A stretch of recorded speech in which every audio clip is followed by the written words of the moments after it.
आता आपल्या आवडत्या मालिकेचे संपूर्ण भाग मालिका प्रसारित झाल्यानंतर लगेचच पाहू शकता फक्त सन नेक्स्ट वर. भारतातील प्रेक्षकांसाठी मोफत सेवा. मी तुम्हाला औषध लिहून देतो. आज चला. ओके.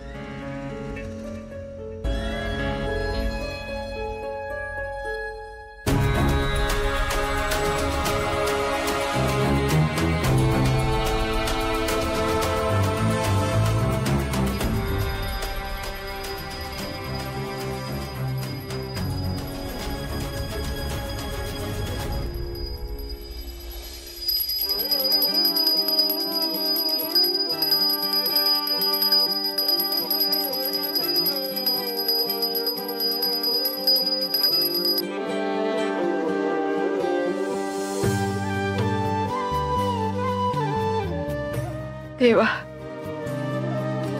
श्रावणीची अवस्था बघतोयस ना तू. अंगावर काटा उभा राहतोय माझ्या. त्या पोरीच्या पाठीशी उभा राहा. त्या पोरीच्या पाठीशी उभा राहा देवा.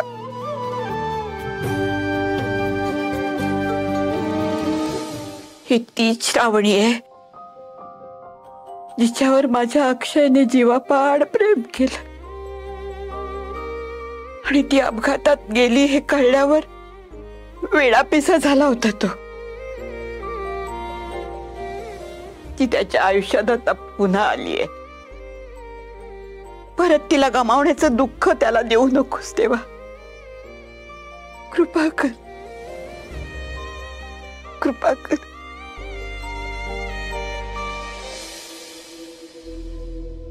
तसंच माझा श्रेयस आणि आराध्या यांचा संसार सुद्धा आत्ता कुठे सुरू होतोय. त्यांचा संसार सुखाचा होऊ दे.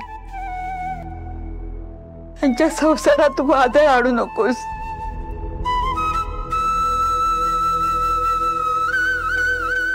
जो काही त्रास, जी काही वादळ, जे काही दुःख असेल ना ते मला दे. माझे आता किती दिवस उरलेत रे. मी सगळं सहन करेन, सगळं सहन करेन. पण माझ्या पोरांना सुखी ठेव, सुखरूप ठेव, आनंदात ठेव देवा, आनंदात ठेव.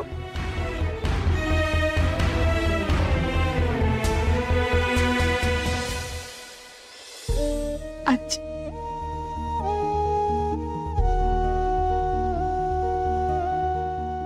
आजी शांत हो पोरी. रडू नकोस.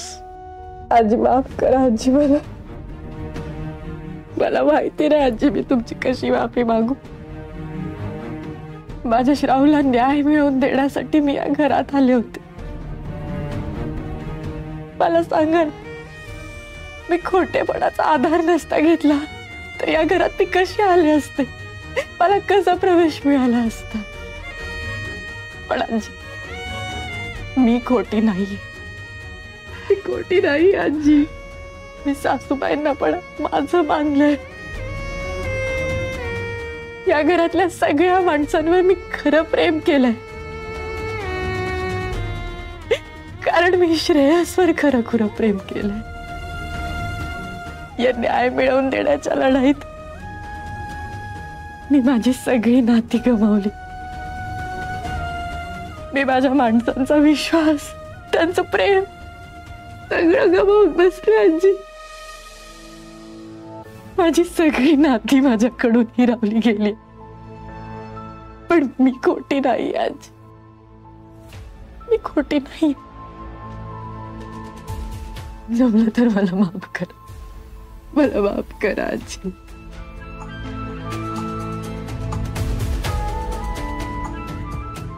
अवघड परिस्थितीत सापडलोय आपण सगळे. तुला न्याय तर मिळालाच हवा, पण माझं कुटुंब यात होरपळून जाता कामा नये ग. तेवढं मात्र होतं कामा नये.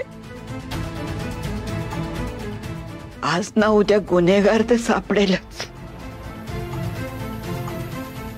तुला न्यायही मिळेल, पण या घरातली माणसं मात्र तुझ्यासाठी तुटतील. असं होतं का मला?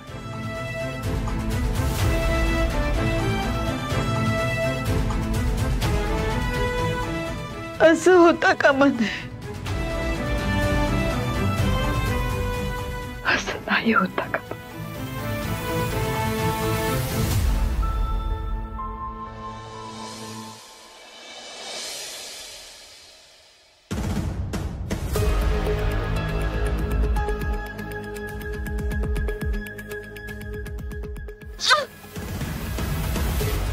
हॅलो, कुठं आहे? अगं आमचं सत्य सगळ्यांसमोर आणण्याची हौस आहे ना तुला, मग एवढं तर सहन करावंच लागणार. सोडून कसं चालेल? तुझ्या बहिणीची काय अवस्था केली आहे पाहिलंच ना? स्वतःच्या तोंडून कबूल करतात सगळं. मग आम्हाला कोणाची भीती आहे? तुला काय वाटलं आम्ही तुला घाबरतो? श्रेयसची बायको आहेस अजून म्हणून तुला वॉर्न करतोय. बस झाला, इनाफ. गुपचूप आमच्या मार्गातून दूर हो, नाहीतर श्रावणीची अवस्था तुझी व्हायला फार वेळ लागणार नाही आणि तुला वाचवायला तर कुणीच येणार नाही. धमकी देताय, पण एक गोष्ट लक्षात ठेव, एक वेळ आम्हाला माराले, पण सत्याचं काय? ते ना मारू शकत ना जाळू शकत. एक ना एक दिवस ते सगळ्यांसमोर येणारच आणि तुमच्या या धमक्यांना ना मी घाबरत नाही, कळलं? जरा बहिणीला काय वाचवलंस तर किती बोलतेस तू? अगं आम्ही तुला कसं समजावं आम्हाला कळत नाहीये, पण श्रावणीला असं समोर चक्कर येताना पाहिलं ना आणि आय वॉज सो वरीड. काही लागलं तर आम्हाला सांग, ती लवकर रिकवर व्हायला हवी. अगं तुम्ही कशाही वागलात तरी आम्ही आमच्या कर्तव्याला चुकत. श्रेयस तू झोपला नाही बेटा अजून? श्रावणीची विचारपूस करत होतो आम्ही. काही लागलं तर सांग आम्हाला प्लीज. गुड नाईट बेटा.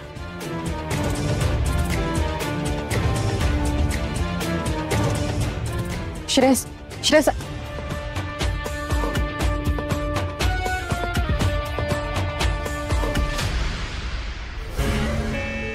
क्षणात रंग बदलते ही बाई, इतकी नाटकी आहे ना.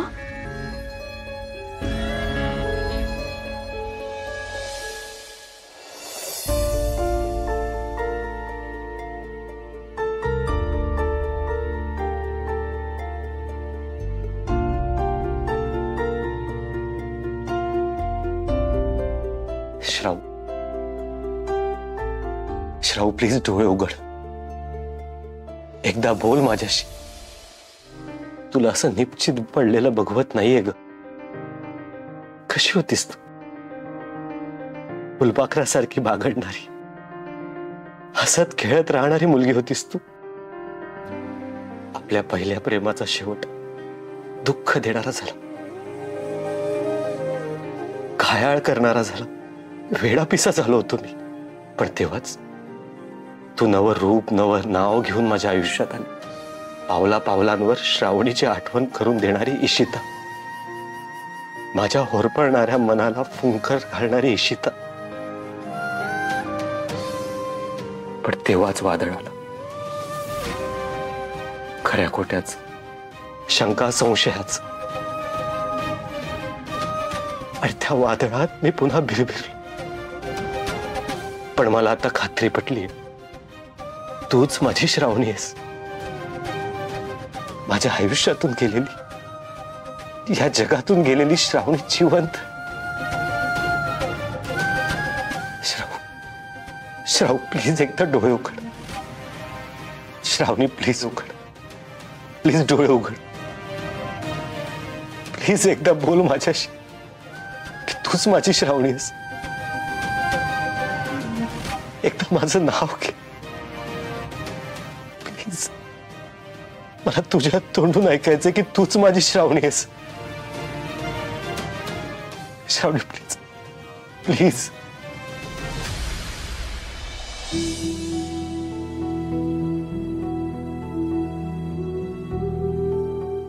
श्राव, श्रावणी, तुला बरं वाटतंय ना? नाही नाही, तू काहीच बोलू नकोस. श्रावणी, मला कळलंय की तूच माझी श्रावणी आहेस, तूच माझी श्रावू आहेस. मला माफ कर. मला जेव्हा सत्य कळलं तेव्हा मला खूप राग आला होता, चिडलो होतो मी. पण श्रावू, तू हे सगळं मला आधी का नाही सांगितलंस? पण आता माझा राग गेलाय. आता मला फक्त तुला बरं झालेलं बघायचं. श्रावू, शांत हो, शांत हो. तू आता काहीच बोलू नकोस. तू बरी झालीस ना की आपण खूप गप्पा मारूया. श्रावणी, मला खूप आनंद झाला, तू मला परत मिळालीस. आता मी तुला काहीच होऊ देणार नाही, काहीच नाही.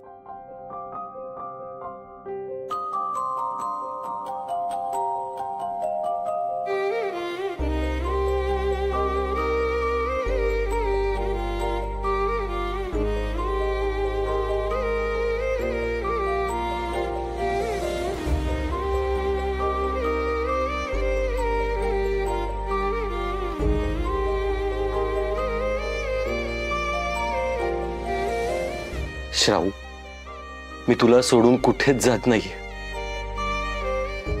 क्षणभरही तुला मी सोडून जाणार नाही. पण वहिनी, तुझे आई बाबा सगळे काळजी करतायत ना. तू भानावर कधी येशील याची वाट बघतायत. त्यांना एकदा सांगायला नको? तू आराम कर, लगेच आलो. ठीक आहे?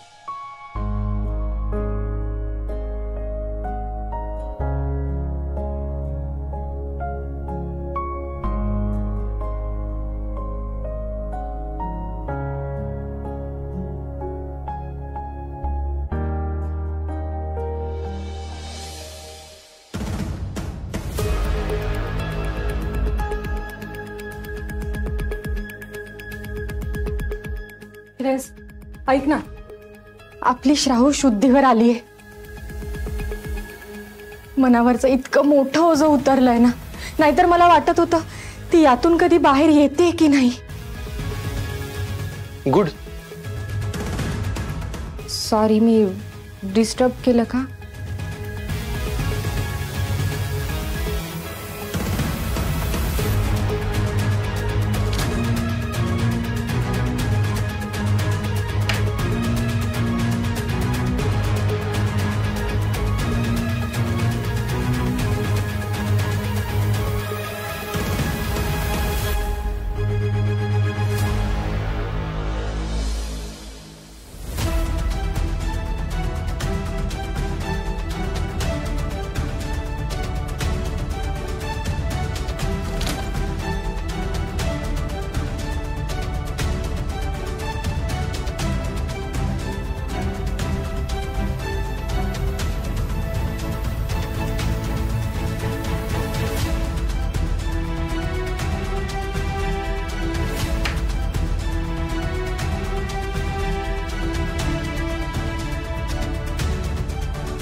श्रेयसने माझं अंथरूण उचलून ठेवलं.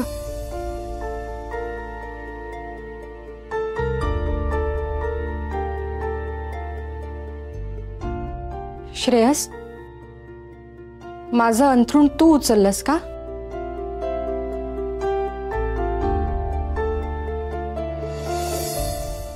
एक मिनिट. उगाच खाली झोपायची नाटकं करायची काही गरज नाहीये. आपण बेडवर झोपूनही अंतर ठेवून झोपू शकतोच की. उगाच तुला आणि काही झालं तर माझ्यावर यायचं ते.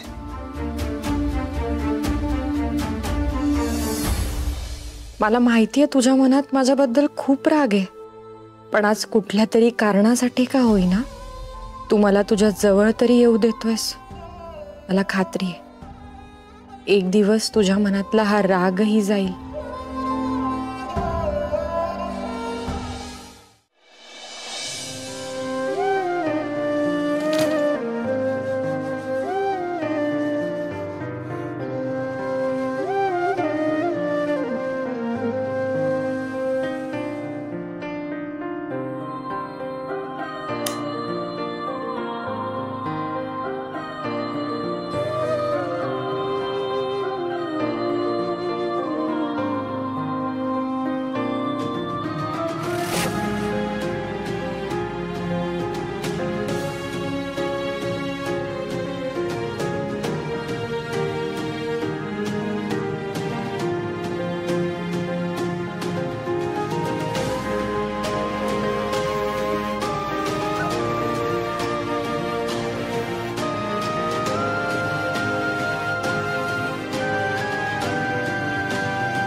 ये. आता बरं वाटतंय बाळा?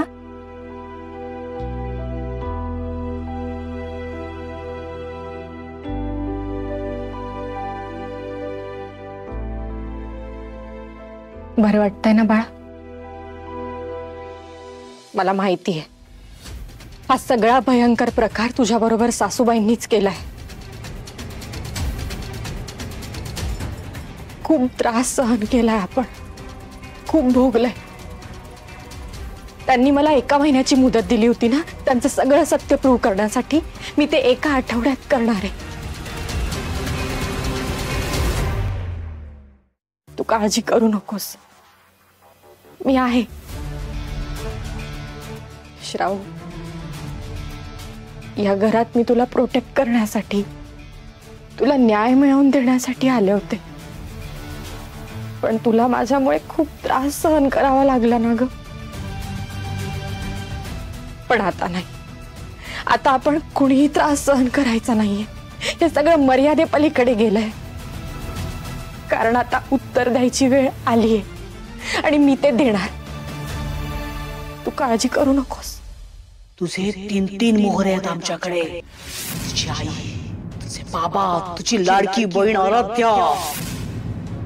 तुझ्या तोंडून जर आमचं नाव आलं तर त्या तिघांचं काय होईल याचा सतत विचार करायचा. राहू बाळा, शांत हो. मी आहे. नको काळजी करूस. आराध्या, पण जरा सांभाळू ना. बघितलं ना श्रावणीची काय अवस्था करून ठेवली आहे त्यांनी. तुझ्या बाबतीत अशी परिस्थिती ओढवायला नको. बाबा, तुम्ही टेन्शन घेऊ नका. श्रावची काळजी घ्या. तिच्याकडे नीट लक्ष द्या. तिला न्याय मिळवून द्यायची काळजी मी घेईन.